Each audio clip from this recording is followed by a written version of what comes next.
இன்னைக்கு காலையில ஜம்முன்னு கிளம்பி இன்னைக்கு ஒரு வளைகாப்பு ஃபங்க்ஷனுக்கு தாங்க போகிறோம். பட்டுவை தொடர்ந்து ஒரு 2 வீடியோவில் இதே ட்ரெஸ்லேயே பார்த்துருப்பீங்க. பட்டுக்கிட்ட வந்து ஒரு பழக்கம் இருக்குது. புது ட்ரெஸ்ஸாக இருந்துச்சு அப்படின்னா, அதுவும் மெயினாக ஃப்ராகாக இருந்துச்சு அப்படின்னா, அந்த ட்ரெஸ்ஸு பழசாகி அதை வந்து நான் தெரியாமல் எடுத்து ஒளிச்சு வைக்கிற வரைக்கும் அந்த ட்ரெஸ்ஸை தவிர வேறு எந்த ட்ரெஸ்ஸுமே போட மாட்டேன். அந்த மாதிரி தான் இன்றைக்கும் அழுக வைக்க வேணாமேன்னு சொல்லிட்டு கேட்குற ட்ரெஸ்ஸை போட்டு கூட்டிகிட்டு போவோன்ட்டு கூட்டிகிட்டு வந்துட்டேன்.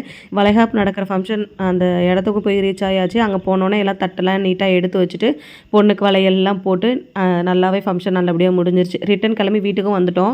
இன்ஸ்டாவில் வந்து ஒரு 2-3 நாளாகவே இந்த பேன் கேக் வந்துக்கிட்டே இருந்துச்சு. அதை பார்த்ததுலேருந்து 2 பாவமாக வேணும்னு கேட்டுக்கிட்டு இருந்தாங்க.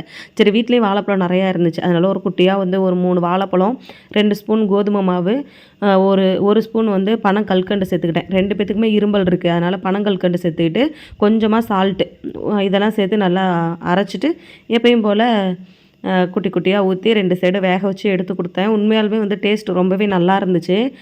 கொஞ்சமாக செஞ்சிட்டோமே அப்படிங்கிற மாதிரி தான் இருந்துச்சு. இதை சாப்பிட்டு பார்த்துட்டு நாளைக்கு ஸ்கூலுக்கு ஸ்நாக்ஸுக்கும் இது தான் வேணும் அப்படின்னு சொல்லி இப்போவே வந்து ஆர்டர் கொடுத்துட்டாங்க.